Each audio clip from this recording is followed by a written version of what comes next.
तर नमस्कार मित्रांनी मैत्रिणींनो, आज मी तुम्हाला सार्थ श्री एकनाथी भागवत अध्याय पहिला याचे काही ओळींचे वाचन करून दाखवणार आहेत आणि त्यांचा अर्थ समजावून सांगणार आहे. ओम श्री गणेशाय नमः. तथ आवडी होय भक्तू तव देवोची भक्तपणा आतू, मग भज्य भजनांचा अंतू, दावी अप्रांतू स्वलीला नमन नमनेशी नेले, नमिते नेनो काय जाहले, नम्याची अंगी घडले, घडले मोडले मोडुनी, दृश्य द्रष्ट्या जान दोहींस एकची मरण, दर्शन ही जाहले क्षीण देखणे पण गिळुनी, आता देवोची आघवा तेथे भक्तून ये भक्त भावा, तव देवो ही मुकला देवा, देव स्वभावा विसरोनी, देवो देवपण दाटला, भक्तू भक्तपणे आटला, दोहींचाही अंतू आला, अभेद जाहला अनंतू, अत्यागो त्यागेंशी विराला, अभोगो भोगेंशी उडाला, अयोगो योगेंशी बुडाला, योग्यतेचा गेला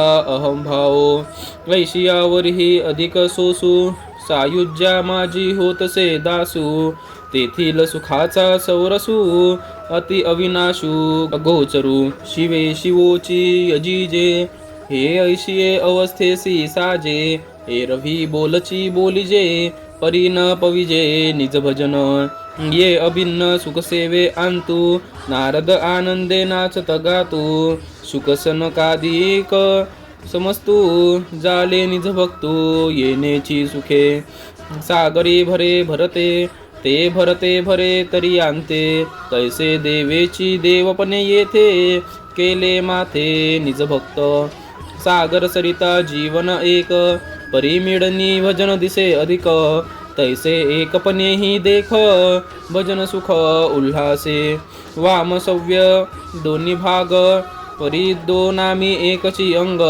तैसा देव भक्त विभाग, देवपणी सांग आभासे, तेवी आपुले पणाचे नि माने, भक्त केलो जनार्दने, परी काया वाचा मने, वर्त विजेतेने सर्वार्थी, तो मुखाचे जाला निजमुख, दृष्टी ते प्रकटे सन्मुख, तोची विवेके करून देख, करवी लेख ग्रंथार्थी, परी नवल त्यांचे लाघव, अभंगी घातले माझे नाव, शेखी नावांचा निज भाव, उरावया ठाव नुरविच, या वचनार्थ संतोषला, मने भला रे भला भला, निज भाविकू तुची संचला, प्रकट केला गृहार्थू.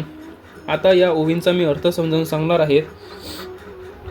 तेथे भक्ताला देवाची आवड उत्पन्न झाली, पण भक्तपणाच्या आतमध्ये देव दिसू लागला, त्यामुळे भक्तीचा विषय व भजन या दोहोंचा अंत झाला. याप्रमाणे तो आपली अमर्याद लीला दाखवितो. त्याने नमनाला नमनाने नाहीसे केले.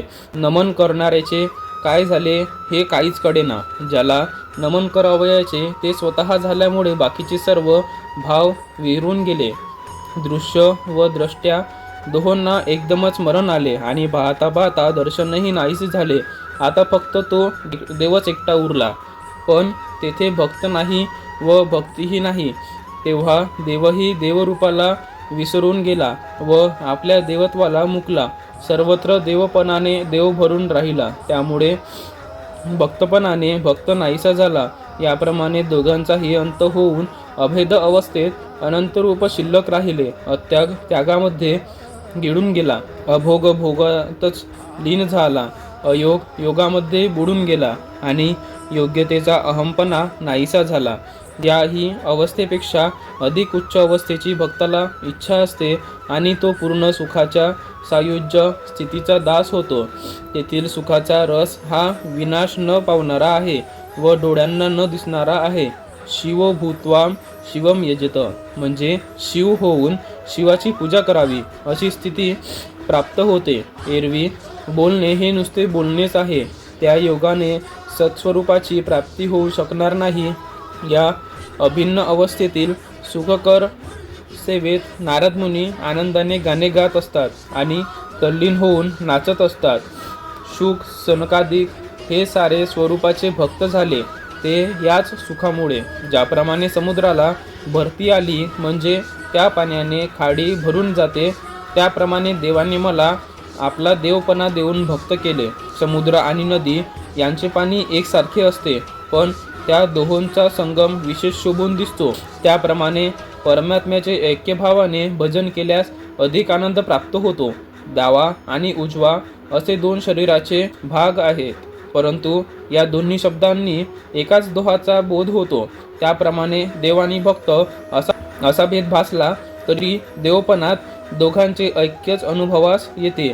त्याप्रमाणे गुरु जनार्दन स्वामींनी मला आपलेपणाचा मान देऊन अद्वैत भक्त करून ठेवले आहे. आता त्यांनी काया वाचा मनाने सर्व प्रकारे मला आपलेपणाने वागवावे.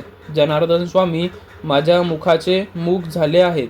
माझ्या दृष्टीपुढे मूर्तिमंत प्रकट होऊन ते सदैव उभे राहतात. त्यांनी माझ्या डोळ्यात विवेकाचे अंजन घातले आहे, त्यामुळे खरे काय व खोटे काय हे समजू लागले आहेत. त्यांच्याच कृपेने हे ग्रंथांचे लिखाण होत आहे.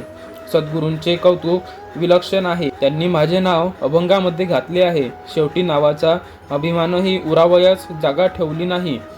हे विचार ऐकून त्यांना परमसंतोष झाला. ते म्हणाले, शाब्बास, खरोखर तू निजभक्तीचा पुतळा आहेस. त्यामुळे तुझ्या हृदयातून हा गूढार्थ प्रकट होत आहे. धन्यवाद.